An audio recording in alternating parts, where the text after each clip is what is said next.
ফায়ুতরাকু বিমাতারিকা মিন হাদিদ, লোহার হাতুড়ি দিয়ে এবার ওর পিটানো শুরু হবে। পিটাতে পিটাতে ওর গায়ের গোশত আর মাসেলগুলো থেতলে ফেলা হবে। ইয়াকালু লিল আরদি ইলতাইমি, জমিনকে বলা হবে চাপ দাও। ফাতাখতালিফু আদলাউ, ওয়াল আয়াযু বিল্লাহ। কবরের এক পাশের মাটি আরেক পাশের মাটি এমন ভাবে চাপ দিবে, ডান পাশের পাজরের হাড় বাম দিকে ঢুকে যাবে, বাম দিকের হাড্ডি ডান পাশে এসে যাবে। ওর চিৎকারে পুরো কবরস্থানটা থারথার করে কাঁপবে। ওরে বাঁচানোর তখন কেউ থাকবে না।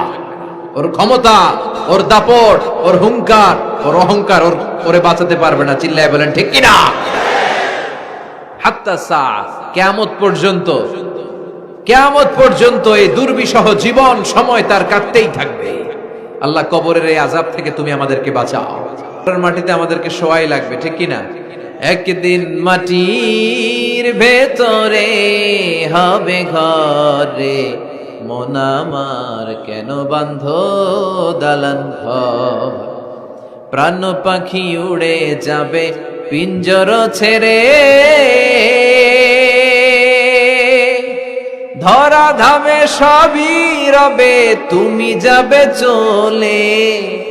বন্ধু বান্ধব যত, মাতা পিতা দ্বারা সুত, সবই হবে তোমার পরে। মন আমার কেন বাঁধ দালান ঘর, একদিন মাটির ভেতরে হবে ঘরে। মন আমার কেন বাঁধ দালান ঘর। চিল্লায় বলেন ঠিক কিনা? চলে যেতে হবে। দালান ঘর, বাড়ি ঘর, টাকা পয়সার জন্য পাগল হয়ে থাকি আমরা, কিন্তু এটা আমার আসল ঘর নয়। যেই গোসলখানাটারে আমি এত সুন্দর করে টাইলস করে ইটালিয়ান ফিটিংস দিয়ে বানালাম, আমার জীবনের শেষ গোসলটা কি ওই গোসলখানায় হবে? কথা বলেন। যেখানে লাশ ধোয়ায় ওইখানে আমার গোসল হবে, এগুলো আমরা ভাবতে চাই না। কবরের জীবনটা আসল জীবন। বিশ্বনবী দোয়া করতেন, আল্লাহুম্মা ইন্না নাউযু বিকা মিন আযাবিল কবর। আল্লাহ, আমি আপনার কাছে কবরের আযাব থেকে পানাহ চাই, কবরের আযাব থেকে বাঁচতে চাই। এই কবরের মধ্যে অনেক ফিতনা হবে, অনেক সুয়াল হবে। কবরে প্রশ্ন আছে না নাই? কথা বলেন। প্রথম প্রশ্ন জিজ্ঞেস করা হবে, মার রব্বুক, তোমার রব কে? বলেন আমাদের রব কে? ওমা দীনুক, তোমার ধর্ম কি? বিশ্বনবীর চেহারা দেখিয়ে বলা হবে, আতারিফু মান হাযার রাজুল, এই লোকটারে চিনো? আমরা কি বলবো? আমরা চিনি, উনি আমাদের প্রিয় রাসূল মুহাম্মদুর রাসূলুল্লাহ সাল্লাল্লাহু আলাইহি ওয়াসাল্লাম। এরপরে জিজ্ঞেস করা হবে, এগুলো কোত্থেকে শিখলা? আমরা বলবো কোরআন থেকে। ফায়ুফসাহু লাহু কবরুহু ৭০ যিরাআন। এই সুন্দর সুন্দর উত্তর করতে পারলে আপনার কবরটারে ৭০ হাত লম্বা করে দেয়া হবে। ইফতাহু লাহু বাবুন ইলাল জান্নাহ, জান্নাতের দিকে একটা দরজা লাগিয়ে দেয়া হবে। ইউলবাসু মিন লিবাসি আহলিল জান্নাহ, জান্নাতীদের পোশাক পরিয়ে দেয়া হবে। জান্নাতের পোশাক কেমন হবে জানেন? রেশমের পোশাক। ওয়া লিবাসুহুম ফিহা হারির, the dress will be in Jannah with fine green silk with the gold embroidery. জান্নাতে যারা থাকবে তাদের পোশাক হবে পাতলা সবুজ রঙের রেশমের কাপড়ের পোশাক, যেটার মধ্যে গোল্ডের, স্বর্ণের ডিজাইন করা, এমব্রয়ডারি করা থাকবে। ওই পোশাক পরিয়ে দেওয়া হবে। আর বলা হবে নাম কান্নাউমিল আরুস, বাসর রাতে জামাই যেমনি আনন্দে ঘুমায় তুমিও ঘুমাও। দুনিয়াতে অনেক কষ্ট সহ্য করছো, দুনিয়াতে পুলিশের দৌড়ানি, র্যাবের দৌড়ানি, আছে না নাই? ইসলামের পক্ষে যারা কথা বলে নিজ এলাকায় পরবাসী, আছে না নাই? আহা, মামলা হামলা, ঝক্কি ঝামেলা ঝুঁকি একটার পর একটা, তার পিছু ছাড়ে না। সে ঘুমাইতেও পারে নাই। চিল্লায় বলেন ঠিক কিনা? আনন্দের ঘুম আমরা সেদিন দেব ইনশাআল্লাহ। ঘুমেন না? নাম কানাউমিল আরুস, বাসর রাতে বর যেমনি কনেকে নিয়ে ঘুমায় ঘুমাও। দুনিয়াতে ঘুমাইতে পারো নাই, দুনিয়াতে খালি দৌড়াইছো। কি করছো? দৌড়ানির উপরে ছিল। আজকে দৌড়ানি নাই, আজকে দৌড়ানি হবে ওই দলে। কথা কন। যারা ইসলামের পক্ষে ছিল না, আজীবন ইসলামের বাঁশ দিয়েছে, আজকে ওদেরকে বাঁশ দেওয়ার পালা। সেদিন হিসেব উল্টে যাবে। কথা বলেন। এবার ওদেরকে প্রশ্ন করা হবে, তুই ক মার রব্বুক, কয় আমি জানি না। কি জানোস? কয় কিছুই জানি না। কি যে জানি না ওইটাও জানি না। দ্বিতীয় প্রশ্ন, ওয়ামা দীনুক, তোর ধর্মের নাম কি? কয় জানি না। ফেরেশতারা কয় আর প্রশ্ন বাকি একটা, তারপরে আঙ্গ খেলা শুরু। ওমান হাযার রাজুল, do you know this person? দেখো তো এই লোকটার চিনা চিনা লাগে কিনা। কয় না, চিনি না, আমি কিচ্ছু জানি না, আমি কিচ্ছু মনে করতে পারছি না, খালি আমি মদ খাইতাম আর চিয়ার্স করতাম, এটা মনে আছে। আমি ইসলামের বিরুদ্ধে দৌড়াতাম, ইসলামের পক্ষের শক্তির উপর হামলা চালাতাম, এগুলো মনে আছে। কোরআনের বিরুদ্ধে ছিলাম, ইসলামের বিরুদ্ধে ছিলাম, বিশ্বনবীর বিরুদ্ধে ছিলাম, বিশ্বনবীর বিরুদ্ধে আমি বিষোদাগার করতাম, ইসলামের বিরুদ্ধে আমি জনপ্রচারণা চালাতাম। আজীবন আমার জীবনটারে আমি কাটিয়েছি ইসলামের বিপক্ষে। সুদ, ঘুষ, দুর্নীতি, যৌতুক, মদ ছিল আমার নিত্য সঙ্গী। আমি কিচ্ছু মনে করতে পারছি না, আমার ধর্ম নাই, আমার কিছুই মনে নাই। ফেরেশতারা বলবে ঠিক আছে, এবার আঙ্গ খেলা শুরু। ফায়ুতরাকু বিমাতারিকা মিন হাদিদ, লোহার হাতুড়ি দিয়ে এবার ওর পিটানো শুরু হবে। পিটাতে পিটাতে ওর গায়ের গোশত আর মাসেলগুলো থেতলে ফেলা হবে। ইয়কালু লিল আরদি ইলতাইমি, জমিনকে বলা হবে চাপ দাও। ফাতাখতালিফু আদলাউ,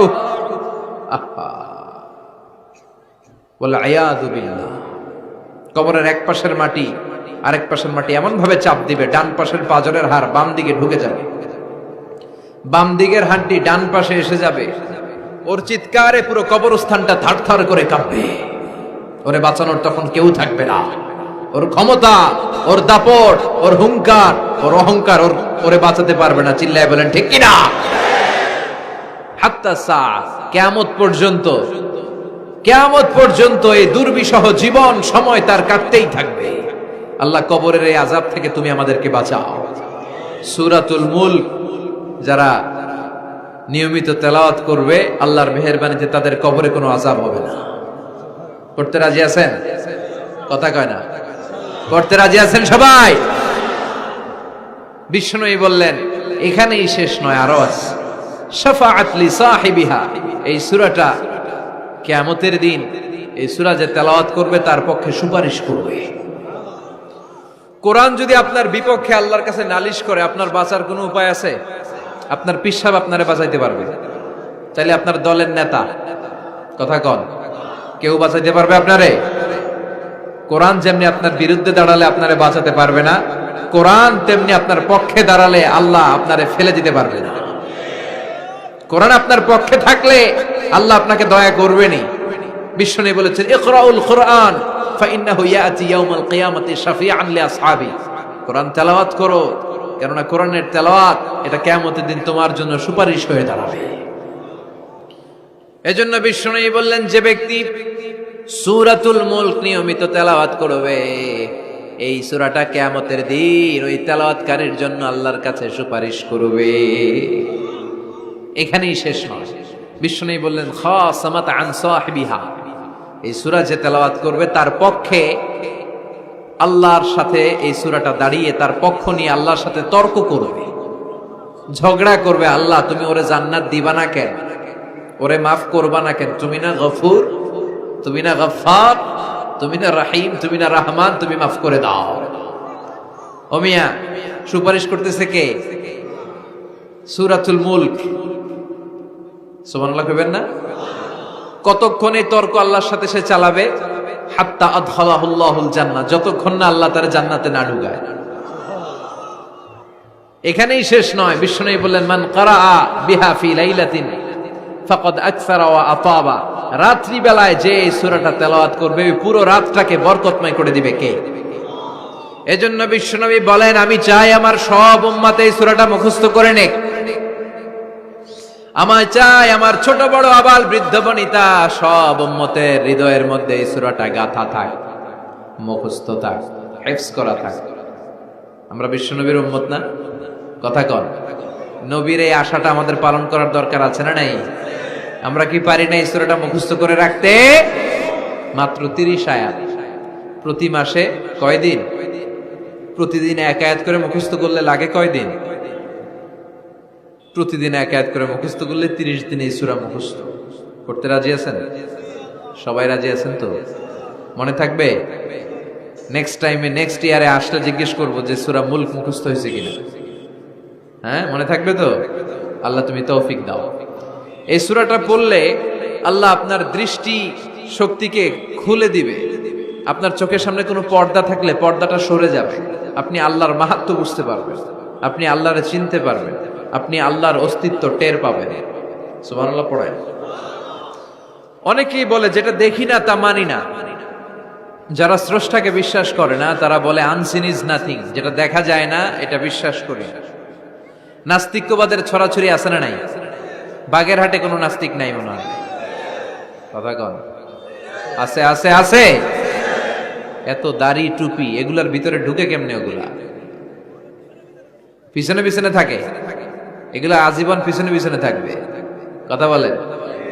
ইয়াং যুবক যারা আছে তোমরা একটা বই পড়বে, প্যারাডক্সিক্যাল সাজিদ, একটা বই আছে বাজারে, নাস্তিকদের বিভিন্ন প্রশ্নের জবাব। এই বইয়ের লেখক খুব ভালো করে ওই বইতে তিনি তুলে ধরেছেন। লেখকের নাম আরিফ আজাদ। এটা পড়লে শিক্ষিত যারা, তাদের মনের মধ্যে এই ঘুরপাক করা প্রশ্নগুলোর উত্তর তারা পেয়ে যাবে। বইয়ের নাম প্যারাডক্সিক্যাল সাজিদ, আরিফ আজাদের লেখা। তো তার পাশাপাশি এই সূরাটা পড়লেও আমরা জানতে পারবো, কারণ এই সূরাটা হচ্ছে দি সূরা is an eye opener for us all. আমাদের সবার চোখ খুলে দিবে এই সূরাটা। আমাদের ঘুমন্ত বিবেককে জাগিয়ে তুলবে এই সূরাটা। যারা বলে যে স্রষ্টাকে দেখা যায় না, তাদের জন্য এই সূরাটা একটা মেডিসিন। আল্লাহ কেমন যেন এই সূরায় বলতে চায়, ওপেন ইউর আই। তুমি তোমার চোখ খোলো না একটু, you must find your God. তুমি তোমার আল্লাহরে খুঁজে পাবা। আপনি আকাশের দিকে তাকান, বাতাসের দিকে তাকান, জমিনের দিকে তাকান, আল্লাহরে খুঁজে পাবেন। সাইয়েদনা ইব্রাহিম তারার দিকে তাকালেন, বললেন মনে হয় এটাই আমার রব। পরে দেখে তারা নাই, কয় না না, আমার রব তো আমার ছেড়ে চলে যেতে পারে না। সাইয়েদনা ইব্রাহিম চাঁদ দেখলেন, পূর্ণিমার চাঁদ দেখে ভাবলেন তাইলে এটা তো তারার চেয়েও বড়, মনে হয় এটা আমার রব। পরে দেখলেন চাঁদও নাই। সাইয়েদনা ইব্রাহিম কয় আমিও আপনার লগে নাই। এরপরে সূর্য উঠলো, গগন বিদারী সূর্য পুরো জমিনটারে আলোকিত করে ফেললো। উনি বললেন হাদা আকবার, সূর্য অনেক বড়, তাহলে এটা আমার রব। পরে বিকেল বেলা যখন সূর্য ডুবে যায়, সাইয়েদনা ইব্রাহিম কয় না, আমার রব তো আমার ছেড়ে কোথাও চলে যেতে পারে। তখন তিনি চিন্তা গবেষণার মধ্য দিয়ে মহাসত্যের খোঁজ পেলেন। সুবহানাল্লাহ পড়ে। মহাসত্য হচ্ছেন একজন, চিৎকার করে বলতে হবে তিনি কে? সে আল্লাহ বলে, গোলাম আমার অস্তিত্ব অনুভব করার জন্য তোমাকে ডজন ডজন বই পড়া লাগবে না, ডক্টরের ডিগ্রি লাগবে না। তুমি আমার সৃষ্টি করা এ বসুন্ধরার দিকে তাকাও, এই গাছপালা নেয়ামত রাজির দিকে নজর বুলিয়ে তাকাও। তুমি সাগর দেখো, তুমি পাহাড় দেখো, তুমি ঝর্ণা দেখো, ঝর্ণার কলকলো আওয়াজের ভেতরে আমি আল্লাহরে খুঁজে পাবা। কথা কন। ঝর্ণা দেখছেন কেউ কোনোদিন? বাগেরহাটে আছে? কোথায় যেয়ে দেখছেন? সিলেটে, হিমছড়িতে। আহা, ঝর্ণার সামনে দাঁড়ালে বোঝাই যায় একজন এটাকে নিয়ন্ত্রণ করছে। একজন আছে, একজন থাকা লাগবে, একজন থাকা চাই, যাকে ছাড়া মহাবিশ্ব এত সুন্দরভাবে চলতে পারে না। সাগরের দিকে তাকান। কক্সবাজারে গেছেন আপনারা? আহা, কি ক্ষুদ্র আমি, কি তুচ্ছ আমি, কি নগণ্য আমি। যখন আমার অলমোস্ট প্রতি সপ্তাহে কক্সবাজারে ফ্লাইট থাকে, আমার কক্সবাজারে অনেক প্রোগ্রাম থাকলে আমি বিকেলে আগে সাগরের সামনে চলে যাই, নিজে যে কত ছোট এটা দেখার জন্য। বঙ্গোপসাগরের সামনে দাঁড়ালে আয়রে নিজের কি ইয়াতিম লাগে, কি ছোট্ট আমি, কি সাগরের তর্জন গর্জন। হিমছড়িতে যখন যাই, সিলেটের মাধবকুণ্ডে যখন যাই, মালয়েশিয়াতে মাঝে মাঝে যাই, ক্যামেরন হাইল্যান্ডে কিছু ওয়াটারফল আছে। আল্লাহু আকবার। এই ঝর্ণার আওয়াজের মধ্যে মনে হয় যেন আল্লাহর জিকির শোনা যায়, ঠিক কিনা? ঝর্ণা ঝর্ণা ঝর্ণা রে, বলনা বলনা বলনা রে, কার বিরহে পাগল পাড়া তুই, কার মিলনে ফুল ফসলে ভরার তোর দুকুল বই, কার মিলনে ফুল ফসলে ভরার তোর দুকুল বই। ঝর্ণা ঝর্ণা ঝর্ণা রে, বলনা বলনা বলনা রে, কার বিরহে পাগল পাড়া তুই। সুবহানাল্লাহ পড়ে। ঝর্ণার দিকে তাকালে, আকাশের দিকে তাকালে, বাতাসের দিকে তাকালে আকাশের রব আল্লাহর অস্তিত্ব সেখানে আছে না নাই? চিল্লায় বলেন আছে না নাই? এই জন্য নাস্তিকদের যুক্তিগুলো খোড়া যুক্তি। তারা বলে আনসিন ইজ নাথিং, যেটা দেখি না ওইটা মানি না। এরকম কিছু গাধা আছে না নাই? হাদারাম, উল্লুক্কা পাঠা, যেটা দেখি না ওইটা মানি না। আচ্ছা বলেন তো, আমরা কোনোদিন আমেরিকা দেখছি সরাসরি? কথা কয় না। টিভিতে দেখছি, বইতে দেখছি আমেরিকার ছবি, কিন্তু সরাসরি এটা আমেরিকা দেখছি, তাই বলে আমরা আমেরিকা মানি না? কথা বলেন। নাস্তিক যারা কথা বলে এরা বাতাস দেখতে পায়? উত্তর দেন, বাতাস দেখা যায়? তো নাস্তিকের যারা দল, নাস্তিকের গোষ্ঠী, ওরা কি বাতাসকে মানে না? Why do you believe on that? Why do you believe on air in the atmosphere? বায়ুমণ্ডলে যে বাতাস আছে এটা কেন মানো? বাতাস তো দেখো না। কে কারো যখন মাইগ্রেনের পেইন হয় মাথায়, আমার প্রচন্ড ব্যথা, আপনারা কি দেখতে পাচ্ছেন ব্যথাটা? কিন্তু মাথায় যে ব্যথা হয় এটা আপনারা মানেন না? নাস্তিকেরা মানে না? তাহলে ওদের যুক্তির কোনো গ্রাউন্ড আছে? কোনো গ্রাউন্ড নাই। যেটা দেখা যায় না এটা নাকি ওরা বিশ্বাস করে না। আল্লাহ বলেন সৃষ্টির দিকে তাকা, নজর করে দেখ, আমি আল্লাহর নিদর্শন আছে। সুবহানাল্লাহ পড়েন। নাস্তিকদের কিভাবে আপনি বুঝাবেন? একটা ঘটনা বললে চমৎকার বুঝতে পারবেন। কুফা নগরীতে এক নাস্তিক ছিল, সে এরকম বলতো, যেটা দেখি না ওইটা মানি না। সবাই বলে আমাদের একজন ইমাম আছে, ওনার নাম নু'মান ইবনু সাবিত, উনি তোমারে দেখায় সারবে আল্লাহরে। সে বলে তাই, তাহলে ডাকো তো, তার সাথে আমি তর্ক করব। অ্যাপয়েন্টমেন্ট দেয়া হলো জুমার পরে ঠিক ভর দুপুরে 2টায়। নু'মান ইবনু সাবিত ওনার আসল নাম, ওনার লকব হচ্ছে আবু হানিফা। ইমাম আবু হানিফারে ছিলেন না? ইমাম আল আ'যাম। উনি আল্লাহর পক্ষে নাস্তিকের সাথে লড়বেন, আর নাস্তিক আল্লাহর বিপক্ষে লড়বেন। সময় দেয়া হয়েছে জুমার সালাতের পর ভর দুপুরে 2টা। ঠিক সময়ে নাস্তিক এসেছে, হাজার হাজার মানুষ এসেছে, আসে নাই ইমাম আবু হানিফা। নাস্তিক তো রেগে মেগে আগুন, আমারে সময় দিয়ে উনি আসে নাই কেন? আসে না কেন? আধা ঘন্টা, 1 ঘন্টা, 1.5 ঘন্টা চলে যায়, আসে না। প্রায় 2 ঘন্টা পরে ইমাম আবু হানিফা দৌড়ে দৌড়ে আসলেন। নাস্তিক বলে আপনার তো সময়ের কোনো জ্ঞানই নাই, আপনার সাথে কোনো তর্ক চলবে না। ইমাম আবু হানিফা বললেন ইনদি উযর, আই হ্যাভ অ্যান এক্সকিউজ, আমার একটা এক্সকিউজ আছে। কি এক্সকিউজ? সাইয়েদনা ইমাম আবু হানিফা বললেন, আমি যখন ঘর থেকে বের হই, এই পথে আসার সময় আমাকে একটা নদী পার হতে হয়। কি পার হতে হয়? আজকে যে দেখি নদীর সামনে কোনো নৌকা নাই, মানুষ নাই, কেউ নাই, কেউ নাই। হঠাৎ দেখলাম নদীর পাশে বিশাল একটা বড় গাছ, গাছটা এমনি এমনি 2 ভাগ হয়ে গেল। গাছ থেকে এমনি এমনি কাঠ আর তক্তা বের হয়ে গেল, তক্তাগুলো এমনি এমনি জোড়া লেগে নৌকা হয়ে গেল। ওই নৌকা এমনি এমনি নদীর মাঝখানে এসে পড়লো, আর আমি উঠে বসলাম। মাঝি ছাড়া, লগি বৈঠা ছাড়া নৌকা আমারে এক টান মেরে নদীর ওপার নিয়ে গেল। এই কাজগুলো হতে হতে 2 ঘন্টা লেগে গেছে। কয় ঘন্টা? নাস্তিক কয় তবে ইমামের মাথা খারাপ। নাস্তিক কি বলে? তোদের ইমামের মাথায় সমস্যা। ইমাম আবু হানিফা বললেন, আপনি এই কথা বললেন কেন? আমার মাথা ঠিকই আছে, আপনি আমার গালি দেন কেন? নাস্তিক বলে এমনি এমনি গাছ ভেঙে 2 ভাগ হয় নাকি? এমনি এমনি করাত ছাড়া গাছ কেটে তক্তা বানানো যায় নাকি? এমনি এমনি মিস্ত্রি ছাড়া তক্তা লাগিয়ে নৌকা হয়? এমনি এমনি মাঝি ছাড়া নৌকা চলে নাকি?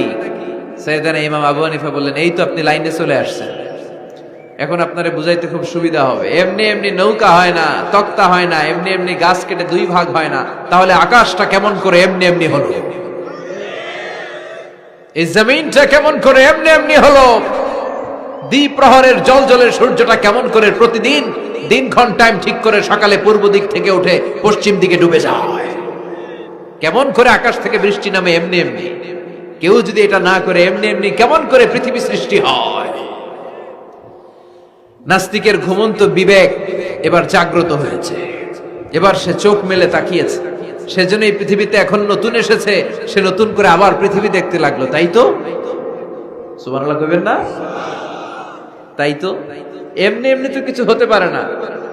There should be someone who is controlling everything. একজনকে থাকাই লাগবে যিনি মহাবিশ্ব নিয়ন্ত্রণ করছে। চিল্লায় বলেন, যিনি কে? নাস্তিক অবাক, তাই তো, আসলেই তো আমি একটা বোকা, আসলে আমি হাদারাম, আমি তো এইভাবে কখনো ভাবি নাই। ও ইমাম, আপনাকে শুকরিয়া, আপনার হাত দেন, আপনার হাতে চুমু খাই, আপনার হাতে হাত রেখে আমি শাহাদা বাক্য পাঠ করতে চাই, আপনি আমারে পড়িয়ে দেন লা ইলাহা ইল্লাল্লাহ মুহাম্মাদুর রাসূলুল্লাহ। কালিমা পড়ে মুসলমান হয়ে গেলেন। আল্লাহু আকবার। এজন্য নাস্তিকদের সাথে ওয়াজাদিলহুম বিল্লাতি হিয়া আহসান, হিকমতের সাথে কথা বলতে হবে, প্রজ্ঞার সাথে যদি আপনি একটা ভ্যালিড গ্রাউন্ড উপস্থাপন করতে পারেন, নাস্তিকরা আপনার সামনে দাঁড়াতে পারবে না। চিল্লায় বলেন ঠিক কিনা? এই নাস্তিকদের জন্য অনেক দিক নির্দেশনা, ডোজ, মেডিসিন আল্লাহ সূরার ভেতরে দিয়েছেন। সূরাটার নাম সবাই বলতে হবে, সবাই বলেন, সবাই কইছেন? সূরার নাম সূরা মুলক। চিল্লায় বলেন কি নাম? সূরাতুল মুলক। আল্লাহ শুরু করছেন, তাবারাকাল্লাযী বিয়াদিহিল মুলকু ওয়া হুয়া আলা কুল্লি শাইইন কাদির। সুবহান সেই সত্তা যার হাতে ক্ষমতা আর তিনি সব বিষয়ের উপরে ক্ষমতাবান। পড়েন সুবহানাল্লাহ। তাবারাকাল্লাযী, সুবহান সেই সত্তা, বিয়াদিহিল মুলকু, যার হাতে সব ক্ষমতা, ওয়া হুয়া, আর তিনি, আলা কুল্লি শাইইন কাদির, সব বিষয়ে ক্ষমতাবান। তিনি কে? বিয়াদিহিল মুলকু, তার হাতে ক্ষমতা। চিল্লায় বলেন তো কার হাতে? নাকি আপনাদের হাতে? মাননীয় প্রধানমন্ত্রীর হাতে? আস্তে আস্তে যাও, তুমি তো পুরো মাইক নাড়ায় ফেলতেছো। ক্ষমতা কার হাতে? নাকি প্রধানমন্ত্রীর হাতে? র্যাবের প্রধানের হাতে? পুলিশ প্রধান? ডোনাল্ড ট্রাম্পের হাতে? ভ্লাদিমির পুতিনের হাতে? নরেন্দ্র মোদীর হাতে? কার হাতে? জোরে বলেন। বিশ্বাস হয়? কিন্তু আমরা কিন্তু প্রায়শই বলি সকল ক্ষমতার উৎস জনগণ। এভাবে রাষ্ট্রীয়ভাবে কিছু কুফরি আমাদেরকে শিক্ষা দেওয়া হয়। চিল্লা এখন ঠিক কিনা? এটা রাষ্ট্রীয় কুফরি। সকল ক্ষমতার উৎস জনগণ নয়, সকল ক্ষমতার উৎস একজন। চিল্লায় বলেন তিনি কে? আপনি নিজের একটু নিজের জিজ্ঞেস করেন তো যে আপনার ক্যাপাসিটি কতটুকু?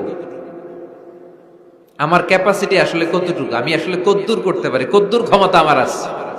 একটু জিজ্ঞেস করে দেখেন। ডায়রিয়া যাদের হয়, 5 বার 7 বার 10 বার যদি টয়লেটে যাওয়া লাগে, ওর চেহারার দিকে আর তাকানো যায়? নিজেকে দিয়ে ভাবেন, যেদিন আপনার পেট মোচড় দিয়ে ডায়রিয়া হয়েছে, 7 বার 8 বার ইমোটিল ট্যাবলেট খাওয়ার পরে, স্যালাইন খাওয়ার পরেও ভালো হচ্ছে না, 10 বার 12 বার যেতে যেতে চেহারাটা সাদা হয়ে যাচ্ছে, গায়ে কোনো শক্তি নাই, এরপরে 3-4 জন কাঁধে করে টয়লেটে ঢুকায়, আছে না নাই? 10 বার 12 বার টয়লেটে গেলে আর কোনো শক্তি নাই, কই আই মরি যাইও, আই আর হাইতান নারে মাফ করি দে, এরকম হয় না? তখন ভয় লাগে, মনে হয় যে আমি আসলেই মরে যাব, সবার কাছে বিদায় নেয়, আমারে মাফ করে দাও, আমি হয়তো বাঁচবো না। কত লিমিটেড পাওয়ার আমাদের, কত দুর্বল। 5 বার টয়লেটে গেলে চেহারার দিকে তাকানো যায় না, চেহারা ভেসকি মেরে থাকে এমনি। সে নাকি ক্ষমতার মালিক। আল্লাহ বলেন, ওয়া খুলিকাল ইনসানু দাঈফা, তোদেরকে আমি দুর্বল করে বানিয়েছি। শুধু আমরাই দুর্বল না, আমি দুর্বল, আমার বাপ দুর্বল, আমার দাদা দুর্বল, আমার 14 গোষ্ঠী দুর্বল। আমরা দুর্বলের ঘরের দুর্বল। সবল হচ্ছে একজন, তিনি কে? এজন্য সকল ক্ষমতার উৎস কোন দৃষ্টিতে, কোন যুক্তিতেই টিকে না যে সকল ক্ষমতার উৎস নাকি মানুষ। এই কথাটা যুক্তির আলোকে টিকে? সকল ক্ষমতার উৎস কে?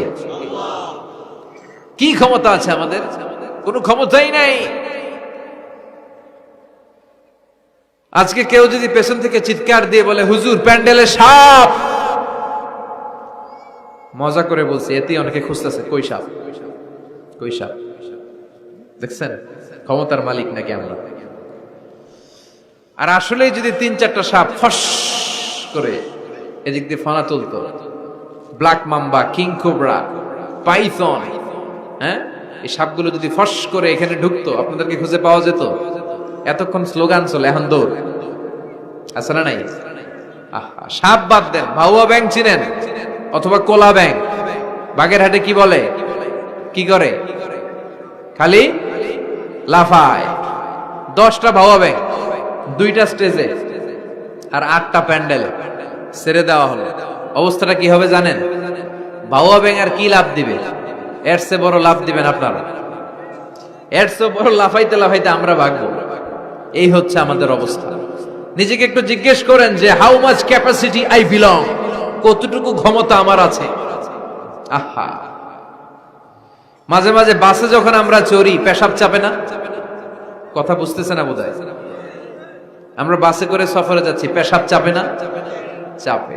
ড্রাইভাররে অনুরোধ করার পরে ড্রাইভার বলে, এই বাসের নিয়ম হচ্ছে ঢাকা টু কক্সবাজারে থামবে একবার, কয়বার?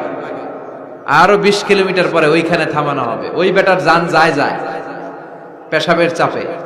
এরকম পরিস্থিতিতে আমরাও জীবনে কালে ভদ্রে দুই একবার পড়েছি কিনা? ওই সময়ের কথাটা একটু খেয়াল করেন যে আপনার কি অবস্থা হয়েছিল তখন। সে নাকি ক্ষমতার মালিক, সে নাকি সকল ক্ষমতার উৎস, যার 10 মিনিটের পেশাব আটকে রাখার ক্ষমতা তার থাকে না। এজন্য মানুষ কখনো ক্ষমতার উৎস হতে পারে না। চিৎকার করে বলতে হবে, সকল ক্ষমতার উৎস কে? কি দুর্বল আমরা। মশা কামড়াইলে মশারে ধরতে পারি না, মারতে পারি না, দৌড়। মশা ওইরা কই চলে যায় খুঁজেও পাই না। কুত্তা এম করে কামড়াইলে আমরা কুত্তারে কামড়াইতেও পারি না। কথা বলেন, অসহায় হয়ে তাকিয়ে থাকি। আহা, কি দুর্বল আমরা, কি দুর্বল। কোনো ক্ষমতা নাই। তুফান, ঝড়, জলোচ্ছ্বাস, ভূমিকম্প হলে টের পাওয়া যায় আমরা কত দুর্বল। বাগেরহাটে মনে ভূমিকম্প হয় না? হয়। আহা, মাঝে মাঝে মাঝরাতে 3টায় 4টায় ভূমিকম্প হয় না? লোকজন দৌড়, কেউ লুঙ্গি সহ দৌড়, কেউ লুঙ্গি থুইয়া দৌড়। কারণ আগে জান বাঁচাতে হবে, এটা ফরজ। কি বিপদে আমরা পড়ে যাই, দৌড়। দুধের বাচ্চাটা পড়ে থাকে, ওরে কোলে নিয়ে দৌড় দিব, নাকি স্ত্রীকে ডাকবো, নাকি ভাড়াটিয়াদেরকে উঠাবো, নাকি ছাদ থেকে নিজেই লাফ দেব? ভূমিকম্প যখন শুরু হয়, আমেরিকা যখন ভূমিকম্প শুরু হয়, ডোনাল্ড ট্রাম্প যে বিল্ডিং এ থাকে, ডোনাল্ড ট্রাম্প মনে হয় দৌড় দেন। কথা বলেন। আমাদের প্রধানমন্ত্রী যে বিল্ডিং এ থাকে, ওই বিল্ডিং এ যদি ভূমিকম্প হয়, কথা কন। আমি কই নাই কিন্তু, আপনারা কইছেন দৌড়। বাঁচার জন্য দৌড় দিতে হয়। আমি একটা ভিডিও দেখেছি, একটা টেলিভিশন প্রোগ্রামে, লাইভ প্রোগ্রাম চলছিল, সরাসরি সম্প্রচার। লাইভ বুঝেন? সরাসরি সম্প্রচারের প্রোগ্রাম। তো লাইভ প্রোগ্রাম, উপস্থাপক বসে আছে এদিকে, এদিকে অতিথিরা। ইন দ্য মিন টাইম শুরু হয়েছে ভূমিকম্প। উপস্থাপক মাইক থুইয়া দৌড়। অতিথিরা ওঠে নাই, অতিথিরা বসে আছে, কারণ মেকআপ টেকআপ সব শেষ, ক্যামেরা রেডি। একটু পরে ভূমিকম্প আরো বেড়ে গেল, এবার অতিথিরাও দৌড়। কি অসহায়, কি দুর্বল। ভূমিকম্প যখন শুরু হয়, মানুষগুলো খালি দৌড়ায়, খোলা মাঠে যেতে চায়। বিল্ডিং টাওয়ার গুলো যেন গায়ের উপর থপাস করে না পড়ে বাঁচতে চায়। কি চায়? বাঁচতে চায়। যার বাঁচার জন্য লড়াই, ও নাকি ক্ষমতার মালিক। এটা বিশ্বাস করবে কেউ? কক্সবাজারে যখন তুফান শুরু হয়, জলোচ্ছ্বাস শুরু হয়, ওখানে একটা দ্বীপ আছে, পাহাড়ি দ্বীপ, নাম মহেশখালী। ওইখানে বৌদ্ধদের স্বর্ণ মন্দির আছে। সেখানে যখন তুফান 30 ফিট 40 ফুটের জলোচ্ছ্বাস হয়, ওই বৌদ্ধ মন্দিরের বৌদ্ধগুলো নিচে নেমে জিকির করা শুরু করে দেয় আল্লাহ। কার জিকির করে? কারণ ওরা খুব ভালো করেই জানে যে গৌতম বুদ্ধ আমাদের বাঁচাতে পারে না, বাঁচাতে পারে একজন। চিল্লায় বলেন, যিনি কে? এই জন্য বিপদে পড়লে টের পাওয়া যায় যে আমরা কত দুর্বল।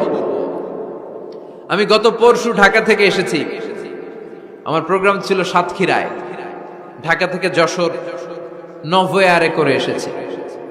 তো সেখানে যারা বিমানবালারা থাকে, তারা কেমন যেন প্যান্ট ট্যান্ট স্যুট টুট পরে আসে, নিজেদেরকে সাজিয়ে গুছিয়ে। এই বিমানবালাগুলো লিপস্টিক মেখে নিজেকে মেকআপ করে প্রদর্শন করে, কারণ তাদের সৌন্দর্যটাই হচ্ছে এখানে আসল জিনিস। সৌন্দর্য না থাকলে এদেরকে এয়ার হোস্টেস বানায় না। আমরা সিটে বসলাম, ইনস্ট্রাকশন দিল বিমানটা এখন টেক অফ করবে। ইন দ্য মিন টাইম এই মেয়েটা মাইক্রোফোন হাতে নিয়ে বলতে আরম্ভ করলো, ভদ্র মহিলা এবং ভদ্র মহোদয়গণ, আপনারা আপনাদের সিট বেল্ট গুলো বেঁধে নিন। এখনই আমাদের উড়োজাহাজটি শাহজালাল আন্তর্জাতিক বিমানবন্দর থেকে 14,000 ফিট উপর দিয়ে যশোর বিমানবন্দরে উদ্দেশ্যে ছুটবে। আল্লাহু আকবার, আল্লাহু আকবার, আল্লাহু আকবার। তো আমি ঘাড় ঘুরে তাকাইলাম, কিরে আল্লাহু আকবার বলে কেডা? পরে তাকাই দেখি ওই মেয়েই পড়তেছে, কাগজের মধ্যে লেখা। অবাক হলাম, যার চলাফেরা এরকম, বেশভূষা এরকম, এই মেয়েটা এখন আল্লাহু আকবার, আল্লাহু আকবার, আল্লাহু আকবার পড়ছে। আর পড়ছে শুদ্ধ অশুদ্ধ মিলিয়ে, সুবহানাল্লাযী সাখখারা লানা হাযা ওয়া মা কুন্না লাহু মুকরিনিন। আমি মিলাতে পারলাম না যে আল্লাহু আকবার পড়ে কেন। পরক্ষণে আমি বুঝলাম যে এইমাত্র বিমানটা গ্রাউন্ড ছেড়ে দিয়ে 14,000 ফিট উপরে উঠে যাবে। ওদের সবার খুব ভালো করেই জানা, ওই 14,000 ফিট উপরে আকাশের মাঝে আমাদেরকে বাঁচানোর কেউ নাই। কেউ আমাদেরকে, পুলিশ আমারে বাঁচাতে পারবে না, এয়ারলাইন্সের ম্যানেজার আমারে বাঁচাতে পারবে না, কোন সিকিউরিটি আমারে বাঁচাতে পারবে না, ফায়ার সার্ভিসের ওরা আমাকে বাঁচাতে পারবে না। ওই 14,000 ফিট উপর থেকে আমারে বাঁচাতে পারে একজন, চিল্লায় বলেন যিনি কে। এটা খুব ভালো করে জানে, হিসাবটা খুব সহজ। এজন্য ওঠার আগে আল্লাহু আকবার লাগে, আর নিচে নামলেই দুম্মা চলে দুম। আছে না নাই? নিচে নামলেই কুচ কুচ হোতা হ্যায়। কথা বলেন, বিমান থেকে নামলেই কুচ কুচ হোতা হ্যায়, আর বিমানে ওঠার সময় আল্লাহু আকবার, আল্লাহু আকবার। কি অবস্থা আমাদের, কতটুকু ক্ষমতার মালিক। আসলে আমাদেরকে আল্লাহ তেমন কোনো ক্ষমতাই দেয় নাই, ক্ষমতার মালিককে সে আল্লাহ বলছেন, তাবারাকাল্লাযী বিয়াদিহিল মুলকু ওয়া হুয়া আলা কুল্লি শাইইন কাদির। সুমহান সেই সত্তা যার হাতে ক্ষমতা। চিল্লায় বলেন ক্ষমতা কার হাতে?